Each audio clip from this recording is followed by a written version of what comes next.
नमस्कार दर्शक बंधु जय जगन्नाथ। आज हूँ मे 3 तारिख शनिवार। तेज आसतु नजर पकाइबा आज 20टी प्रमुख खबर गुड़िक राज्य में कालबैशाखी वर्षार प्रभाव लगी रही। आगामी 5 दिन जाए अनेक स्थान में प्रबल वर्षा सह बिजुली घड़घड़ी और 50 ରୁ 60 किलोमीटर बेगर पवन बहिबरी किसी स्थान में कुआपथर वर्षा होबार संभावना रही। मयूरभंज केन्दुझर सुंदरगढ़ बालेश्वर भद्रक गजपति गंजाम और जाजपुर सहित यह 8 जिले में बिजुली घड़घड़ी प्रबल वर्षा और कुआपथर वर्षा होबार संभावना रही। 50 ରୁ 60 किलोमीटर बेगरे पवन बहिबार संभावना को नहीं ऑरेंज अलर्ट जारी होईछि। सेपरि रायगड़ा कोरापुट कंधमाल अनुगुल नयागढ़ ढेंकानाल केन्द्रापड़ा कटक जगतसिंहपुर झारसुगुड़ा बरगढ़ संबलपुर देवगढ़ पुरी खोर्धा सोनपुर बौद्ध नुआपड़ा कलाहांडी नवरंगपुर और मालकानगिरी रे एही 22 जिले में बिजुली घड़घड़ी सह वर्षा होबार संभावना नहीं येलो वार्निंग जारी करिछि पाणीपाग विभाग। ए समय 30 ରୁ 50 किलोमीटर बेगरे पवन बहिबो। परवर्ती खबर भक्त माननक पई शुक्रवार ठारू केदारनाथ धाम रो द्वार खोला जाईछि। प्रथम दिन रे उत्तराखंड रो मुख्यमंत्री पुष्कर सिंह धामी मध्य केदारनाथ धाम रे पहुंचीथिले। एठारे से भगवान भोलेनाथ को दर्शन करथिले एवं प्रथम दिन रे एठारे पहुंचीथिबा भक्त माननक मध्य भेटिथिले। धामर द्वार खोलिबा पूर्वरु मुख्यमंत्री श्री केदारनाथ धाम रे पहुंचीथिले। से प्रथम दिन रे दर्शन पई एठारे उपस्थित भक्त माननक सहित मध्य आलोचना करथिले। प्रतिवर्ष शीत ऋतु रे तुषारपात जोगु केदारनाथ धामर द्वार बंद हो जाइथाय एवं ग्रीष्म ऋतु रे पुणी थरे द्वार खोला जाइथाय। शीत दिने 6 मास बंद रहिबा परे शुक्रवार सकाळे केदारनाथ धामर द्वार भक्त माननक पई खोला जाइथिला। परवर्ती खबर 10 रे ओडिशा आसीबे शाह। आसंता 10 तारिख रे ओडिशा गस्त रे आसुछंती अमित शाह। 2 दिन पई ओडिशा गस्त रे आसुछंती गृहमंत्री। ओडिशा बीजेपी सभापति मनमोहन सामलको सूचना। ओडिशा गस्तरे आसी जटणी फोरेंसिक विश्वविद्यालय शिलान्यास करेंगे। यापर संध्यारे पुरी जाई श्रीजीव दर्शन करेंगे। महाप्रभु दर्शन करने पर पुरी रे ही रात्रि जापन करिवार कार्यक्रम रही। 11 तारिख दिन पुरी बाहरी संबलपुर जिबार कार्यक्रम रही। सेठारे मां समलेश्वरी दर्शन करने सह किछि प्रकल्पर शिलान्यास करेंगे। पर भुवनेश्वर आसी जनता मैदान रे शिलान्यास कार्यक्रम रे जोग देई अभिभाषण देवार कार्यक्रम रही। परवर्ती खबर चलित रवि ऋतु रे 14 लाख मेट्रिक टन धान संग्रह लक्ष्य। मंत्रिस्तरीय बैठक पर जोगाण मंत्री कृष्णचंद्र पात्र सूचना। सैटेलाइट सर्वे सरिछि फिजिकल सर्वे हेबो। जगतसिंहपुर सुंदरगढ़ सह 20टी जिल्ला रे सर्वे हेबो। खरीफ ऋतु रे 74 लाख मेट्रिक टन धान किणा होईछि बोली कहिथिले मंत्री। 22,777 कोटी टंका कृषकंकु देइछु। खूब शीघ्र टोकन देबु कहिले मंत्री कृष्णचंद्र पात्र। परवर्ती खबर श्रमिक दिवस रे श्रमिक माननक पई आसिला श्रमिक साथी मोबाइल ऐप। श्रमिक दिवस अवसर रे राज्यर श्रमिक माननक पई विभिन्न कल्याण बोर्ड जरिया रे 50 कोटी सहायता प्रदान कले सरकार। यासो श्रमिक माननक पई भुवनेश्वर रे श्रमिक प्रतीक्षा केंद्र लोकार्पण कले मुख्यमंत्री। आगामी दिन रे दादन रोकिबाकू टास्क फोर्स गठन करी स्किल मैप करिवे सरकार। श्रमिक दिवस रे सरकार आनिले श्रमिक साथी मोबाइल ऐप। श्रमिक पंजीकरण सामाजिक निरापत्ता और अन्यान्य सुविधा पाई पारिबे श्रमिक।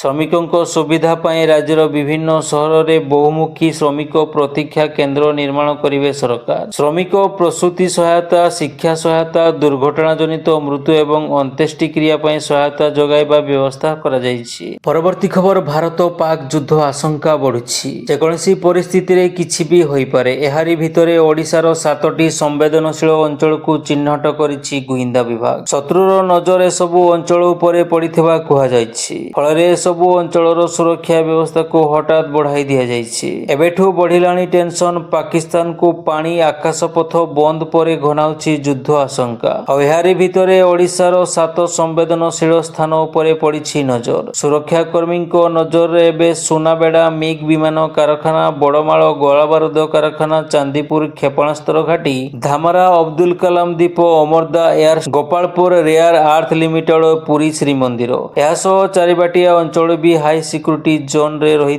जना पड़ी। ପରବର୍ତ୍ତୀ ଖବର ସୁପ୍ରିମକୋର୍ଟଙ୍କ ଗୁରୁତ୍ୱପୂର୍ଣ୍ଣ ନିଷ୍ପତ୍ତି ସାରା ଦେଶରେ ଡାକ୍ତରମାନଙ୍କୁ କେବଳ ଜେନେରିକ୍ ଔଷଧ ଲେଖିବା ପାଇଁ ବାଧ୍ୟତାମୂଳକ କରାଯିବା ଉଚିତ। ଫଳରେ ଔଷଧର ମୂଲ୍ୟ ହ୍ରାସ ପାଇବ ଏବଂ ସାଧାରଣ ଲୋକଙ୍କ ପାଇଁ ସ୍ୱାସ୍ଥ୍ୟ ସେବା ଅଧିକ ସୁଲଭ ହେବ। ମଙ୍ଗଳବାର ମୁଖ୍ୟ ବିଚାରପତିଙ୍କ ନେତୃତ୍ୱାଧୀନ ଖଣ୍ଡପୀଠ ଏକ ଜନସ୍ୱାସ୍ଥ୍ୟ ସମ୍ବନ୍ଧୀୟ ମାମଲାର ଶୁଣାଣି ଅବସରରେ କହିଛନ୍ତି ଯେ ବ୍ରାଣ୍ଡେଡ୍ ଔଷଧ ଲେଖିବା ଅଭ୍ୟାସ ଯୋଗୁଁ ରୋଗୀମାନଙ୍କ ଉପରେ ଅନାବଶ୍ୟକ ଆର୍ଥିକ ବୋଝ ପଡୁଛି। ଜେନେରିକ୍ ଔଷଧ ଯାହା ଗୁଣବତ୍ତା ଦୃଷ୍ଟିରୁ ବ୍ରାଣ୍ଡେଡ୍ ଔଷଧ ସହିତ ସମାନ ଅଧିକ ଶସ୍ତା ହୋଇଥାଏ। କୋର୍ଟ କେନ୍ଦ୍ର ସରକାରଙ୍କୁ ଏହି ନିର୍ଦ୍ଦେଶକୁ କାର୍ଯ୍ୟକାରୀ କରିବା ପାଇଁ ଏକ ନୀତି ପ୍ରଣୟନ କରିବାକୁ କହିଛନ୍ତି। କେବଳ ଏତିକି ନୁହେଁ, ଡାକ୍ତର ଶିକ୍ଷା ଓ ପ୍ରାକ୍ଟିସ୍ ନିୟନ୍ତ୍ରଣ କରୁଥିବା ମେଡିକାଲ କାଉନସିଲ୍ ଅଫ୍ ଇଣ୍ଡିଆକୁ ଏହି ନିୟମ କଡ଼ାକଡ଼ି ପାଳନ କରିବାକୁ ନିର୍ଦ୍ଦେଶ ଦିଆଯାଇଛି। ସୁପ୍ରିମକୋର୍ଟ ଏହା ମଧ୍ୟ କହିଛନ୍ତି ଯେ ଜେନେରିକ୍ ଔଷଧର ଗୁଣବତ୍ତା ଓ ଉପଲବ୍ଧତା ନିଶ୍ଚିତ କରିବା ପାଇଁ ସରକାର ଏକ ଶକ୍ତିଶାଳୀ ତଦାରଖ ବ୍ୟବସ୍ଥା ଗଠନ କରିବା ଆବଶ୍ୟକ। ପରବର୍ତ୍ତୀ ଖବର ଆସନ୍ତା ରଥଯାତ୍ରା ଉତ୍ସବ ସମୟରେ ପୁରୀକୁ ସଂଯୋଗ କରିବା ପାଇଁ ଅତି କମରେ 365ଟି ବିଶେଷ ଟ୍ରେନ୍ ଚଳାଚଳ କରିବ। ଏହି ନଗର ସୀମା ମଧ୍ୟରେ ଭକ୍ତମାନଙ୍କ ପାଇଁ 5 ଲକ୍ଷ ଟଙ୍କାର ବୀମା ସୁରକ୍ଷା ବ୍ୟବସ୍ଥା କରାଯିବ। ଗୁରୁବାର ମହାପ୍ରଭୁଙ୍କ 9 ଦିନିଆ ବାର୍ଷିକ ଯାତ୍ରାର ପ୍ରସ୍ତୁତି ନେଇ ଏକ ଉଚ୍ଚସ୍ତରୀୟ ବୈଠକରେ ଏହି ନିଷ୍ପତ୍ତି ନିଆଯାଇଛି। ପ୍ରସିଦ୍ଧ ରଥଯାତ୍ରା ଓ ଜଗନ୍ନାଥ ମନ୍ଦିରକୁ ଆସୁଥିବା ଦର୍ଶନାର୍ଥୀଙ୍କ ଅଭିଜ୍ଞତାକୁ ଉନ୍ନତ କରିବା ପାଇଁ ଏକ ନୂଆ ଆପ୍ ଏବଂ ୱେବସାଇଟ୍ ତିଆରି କରାଯାଉଛି। ଅପେକ୍ଷିତ ଶ୍ରଦ୍ଧାଳୁଙ୍କ ବିପୁଳ ସଂଖ୍ୟାକୁ ନିୟନ୍ତ୍ରଣ କରିବା ପାଇଁ ରଥଯାତ୍ରା ସମୟରେ ଏହି ବିଶେଷ ଟ୍ରେନ୍‌ଗୁଡ଼ିକ ଚଳାଚଳ କରିବ। ଏହି ଅବସରରେ ପୁରୀର ବିଭିନ୍ନ ସ୍ଥାନରେ ଉନ୍ନତ ସିସିଟିଭି, ଡ୍ରୋନ୍ ଓ କୃତ୍ରିମ ବୁଦ୍ଧିମତ୍ତା AI ସକ୍ଷମ କ୍ୟାମେରା ସାହାଯ୍ୟରେ ନିରୀକ୍ଷଣ କରାଯିବ। ପରବର୍ତ୍ତୀ ଖବର ପଶ୍ଚିମବଙ୍ଗ ଦୀଘାରେ ଥିବା ଜଗନ୍ନାଥ ମନ୍ଦିରକୁ ନେଇ ତେଜିଲା ବିବାଦ। ଦୀଘା ଜଗନ୍ନାଥ ମନ୍ଦିର ନିକଟରୁ ଜଗନ୍ନାଥ ଧାମ ସେଲ୍ଫି ପଏଣ୍ଟ ଉଠାଇ ନେଲା ପ୍ରଶାସନ। ଜଗନ୍ନାଥ ମନ୍ଦିରର ନୀତିକାନ୍ତି ଓ ଦଇତାପତି ଯୋଗ ଦେବା ଜଗନ୍ନାଥ ଧାମ ଲେଖିବା ଓ ପଥର ମୂର୍ତ୍ତି ନେଇ ବିବାଦ ଦେଖାଦେଇଥିଲା। ଶୁକ୍ରବାର ସେଲ୍ଫି ପଏଣ୍ଟକୁ ଉଠାଇ ନେଇଛି ପ୍ରଶାସନ। ସେପଟେ ମନ୍ଦିର ପରିସରରେ ଗ୍ୟାସ୍ ଚୁଲାରେ ରୋଷେଇ ହେଉଥିବାର ଭିଡିଓ ମଧ୍ୟ ସାମ୍ନାକୁ ଆସିଛି। ତେବେ ଦୀଘା ଶ୍ରୀଜଗନ୍ନାଥ ମନ୍ଦିରକୁ ନେଇ ଏପରି ବିବାଦ ଦେଖାଦେଉଥିବା ବେଳେ ପଥର ମୂର୍ତ୍ତି କେମିତି ପୂଜା ପାଉଛନ୍ତି ତାହା ସମସ୍ତ ଜଗନ୍ନାଥ ପ୍ରେମୀଙ୍କ ମନକୁ ଆଘାତ ଦେଉଛି। ପରବର୍ତ୍ତୀ ଖବର ମାଧ୍ୟମିକ ଶିକ୍ଷା ପରିଷଦ ବୋର୍ଡ ଦ୍ୱାରା ପରିଚାଳିତ ବାର୍ଷିକ ହାଇସ୍କୁଲ ସାର୍ଟିଫିକେଟ ମେଟ୍ରିକ ପରୀକ୍ଷା ଫଳ ଶୁକ୍ରବାର ପ୍ରକାଶ ପାଇଛି। କଟକସ୍ଥିତ ବୋର୍ଡ କାର୍ଯ୍ୟାଳୟରେ ମେଟ୍ରିକ ସହିତ ମାଧ୍ୟମା ଓ ରାଜ୍ୟ ମୁକ୍ତ ବିଦ୍ୟାଳୟ ସାର୍ଟିଫିକେଟ ପରୀକ୍ଷା ଫଳାଫଳ ଏକକାଳୀନ ପ୍ରକାଶ ପାଇଛି। ପରୀକ୍ଷା ଫଳ ପ୍ରକାଶ ନେଇ ବୋର୍ଡ ସଭାପତି ଶ୍ରୀକାନ୍ତ ତରାଇ ଏହି ସୂଚନା ଦେଇଛନ୍ତି। ପରବର୍ତ୍ତୀ ଖବର ଚୂଡ଼ାନ୍ତ ପର୍ଯ୍ୟାୟରେ ପହଞ୍ଚିଲାଣି ପାର୍ଟ ପ୍ଲଟ ବିକ୍ରି ଅନୁମତି ପ୍ରକ୍ରିୟା। ଚଳିତ ମାସରେ ଏହି ବିଜ୍ଞପ୍ତି ଆସିବ ବୋଲି ରାଜସ୍ୱ ମନ୍ତ୍ରୀ ସୁରେଶ ପୂଜାରୀ ସୂଚନା ଦେଇଛନ୍ତି। ମନ୍ତ୍ରୀ କହିଛନ୍ତି, ପାର୍ଟ ପ୍ଲଟ କଟକଣା କୋହଳ କରିବା ଏବଂ ଆପାର୍ଟମେଣ୍ଟ ବିକ୍ରି ନିୟମାବଳୀ ସଂଶୋଧନ କରିବା ଚୂଡ଼ାନ୍ତ ପର୍ଯ୍ୟାୟରେ ପହଞ୍ଚିଲାଣି। ପାର୍ଟ ପ୍ଲଟ ବିଷୟରେ ନଗର ଉନ୍ନୟନ ନିକଟରେ ରହିଛି। ସେନେଇ ଡ୍ରାଫ୍ଟକୁ ମଧ୍ୟ ଆହୁରି ଅଧ୍ୟୟନ କରୁଛି ରାଜସ୍ୱ ବିଭାଗ। ଆପାର୍ଟମେଣ୍ଟ ଡ୍ରାଫ୍ଟ ମଧ୍ୟ ରାଜସ୍ୱ ବିଭାଗ ନିକଟରେ ପହଞ୍ଚିଛି। ସେନେଇ ବିଶେଷଜ୍ଞ ଅଂଶୀଦାରମାନଙ୍କ ସହ ଆଲୋଚନା ଚାଲିଛି। ଚଳିତ ମାସରେ ହିଁ ତାକୁ ସାର୍ବଜନୀନ କରି ବିଜ୍ଞପ୍ତି ପ୍ରକାଶ ପାଇବ ବୋଲି ରାଜସ୍ୱ ମନ୍ତ୍ରୀ କହିଛନ୍ତି। ପରବର୍ତ୍ତୀ ଖବର ଦିଲ୍ଲୀ ସରକାରଙ୍କ ଦେବୀ ଦିଲ୍ଲୀ ଇଲେକ୍ଟ୍ରିକ୍ ଭେହିକଲ ଇଣ୍ଟରକନେକ୍ଟର ଯୋଜନାର ଶୁଭାରମ୍ଭ ହୋଇଛି। ଗତକାଲିଠାରୁ 400ଟି ଇଲେକ୍ଟ୍ରିକ୍ ବସ୍ ରାସ୍ତାରେ ଗଡ଼ିଛି। ଏନେଇ କେନ୍ଦ୍ର ଶିକ୍ଷାମନ୍ତ୍ରୀ ଧର୍ମେନ୍ଦ୍ର ପ୍ରଧାନ, ମୁଖ୍ୟମନ୍ତ୍ରୀ ରେଖା ଗୁପ୍ତା, କେନ୍ଦ୍ର ସଡ଼କ ପରିବହନ ଏବଂ ରାଜପଥ ରାଷ୍ଟ୍ରମନ୍ତ୍ରୀ ହର୍ଷ ମଲହୋତ୍ରା ଏବଂ ପରିବହନ ମନ୍ତ୍ରୀ ପଙ୍କଜ ସିଂ ଦିଲ୍ଲୀର କୁଶୋକ ସେବା ନଗରରେ ଅବସ୍ଥିତ କୁଶୋକ ନାଲା DTC ବସ୍ ଡିପୋରୁ ଏହି ବସ୍ ଗୁଡ଼ିକୁ ପତାକା ଦେଖାଇ ଶୁଭାରମ୍ଭ କରିଛନ୍ତି। ଦିଲ୍ଲୀର ରାସ୍ତାରେ ଦେବୀ ବସ୍ 9 ମିଟର ଲମ୍ବା ଏବଂ 12 କିଲୋମିଟର ପର୍ଯ୍ୟନ୍ତ ଛୋଟ ରୁଟ୍‌ରେ ଚାଲିବ। ମହିଳାମାନେ ଗୋଲାପୀ ଟିକେଟର ସୁବିଧା ପାଇବେ, ଯେତେବେଳେ ସାଧାରଣ ଭଡ଼ା 10 ଟଙ୍କାରୁ 30 ଟଙ୍କା ପର୍ଯ୍ୟନ୍ତ ରହିବ।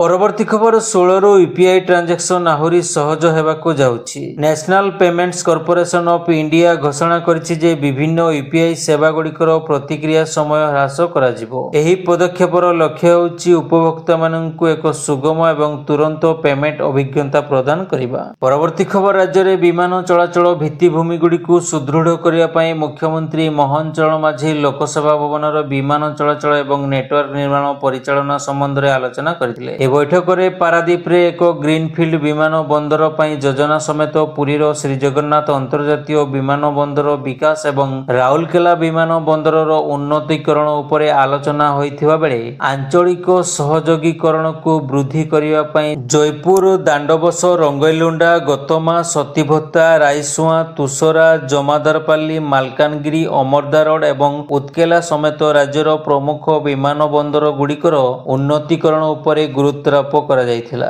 ପରବର୍ତ୍ତୀ ଖବର ନ୍ୟାସନାଲ ହେରାଲ୍ଡ ମନି ଲଣ୍ଡରିଂ ମାମଲାରେ ଦିଲ୍ଲୀର ରାଉଜ ଏଭେନ୍ୟୁ କୋର୍ଟ କଂଗ୍ରେସ ନେତା ସୋନିଆ ଗାନ୍ଧୀ ଓ ରାହୁଲ ଗାନ୍ଧୀଙ୍କୁ ନୋଟିସ୍ ଜାରି କରିଛନ୍ତି। ଶୁକ୍ରବାର ରାଉଜ ଏଭେନ୍ୟୁ କୋର୍ଟ ମାମଲାରେ ଦ୍ୱିତୀୟ ଶୁଣାଣି କରିଛନ୍ତି। ଏହା ପୂର୍ବରୁ 25 ଏପ୍ରିଲରେ ହୋଇଥିବା ଶୁଣାଣିରେ କୋର୍ଟ ସୋନିଆ ଗାନ୍ଧୀ ଓ ରାହୁଲ ଗାନ୍ଧୀଙ୍କୁ ନୋଟିସ୍ ଜାରି କରିବାକୁ ମନା କରିଦେଇଥିଲେ। ଏବେ ଏହି ମାମଲାର ପରବର୍ତ୍ତୀ ଶୁଣାଣି ମେ 8 ତାରିଖରେ ହେବ। ପରବର୍ତ୍ତୀ ଖବର ପାକିସ୍ତାନରେ ଭାରତୀୟ ସଙ୍ଗୀତ ବେନ୍ ହୋଇଛି। ପାକିସ୍ତାନ ବ୍ରଡକାଷ୍ଟ ଆସୋସିଏସନ ଏହି କଟକଣା ଲଗାଇଛି। ପାକିସ୍ତାନ ଏଫଏମ୍ ରେଡିଓରେ ବାଜିବନି ଭାରତୀୟ ଗୀତ। ପାକିସ୍ତାନ ବ୍ରଡକାଷ୍ଟ ଆସୋସିଏସନ ପକ୍ଷରୁ ଏହି ନିଷ୍ପତ୍ତି ନିଆଯାଇଛି। ଗତ ସପ୍ତାହରେ ପହଲଗାମ ଆତଙ୍କବାଦୀ ଆକ୍ରମଣରେ 26 ଜଣ ନିରୀହ ଜୀବନ ଯାଇଥିଲା। ଏହାପରେ ଭାରତ ଓ ପାକିସ୍ତାନ ସମ୍ପର୍କ ବିଗିଡ଼ିବାରେ ଲାଗିଛି। ପାକ୍ ଉପରେ ଭାରତ ଟାୱାରଠୁ ନେଇ ଡିଜିଟାଲ ଷ୍ଟ୍ରାଇକ୍ କରିଥିଲା। ଏହାପରେ ଭାରତୀୟ ସଙ୍ଗୀତ ଉପରେ କଟକଣା ଲଗାଇଛି। ପରବର୍ତ୍ତୀ ଖବର ଜଗତସିଂହପୁର ମାହାଳ ହାଟ ନିକଟରେ ଅଘଟଣ। ମହାନଦୀରେ ଭାସିଗଲେ 8 ଜଣ ଯୁବକ। ମହାନଦୀରେ ଗାଧେଇବା ବେଳେ ଏଭଳି ଅଘଟଣ ଘଟିଛି। 7 ଜଣଙ୍କୁ ଉଦ୍ଧାର କରାଯାଇଛି। ଏବେ ବି ଜଣେ ନିଖୋଜ ଅଛନ୍ତି। ଅଗ୍ନିଶମ ବାହିନୀ କର୍ମଚାରୀ ପହଞ୍ଚି ଉଦ୍ଧାର କାର୍ଯ୍ୟ ଜାରି ରଖିଛନ୍ତି। ପରବର୍ତ୍ତୀ ଖବର ପୁଣି ପାକିସ୍ତାନକୁ ଝଟକା ଦେଲା ଭାରତ।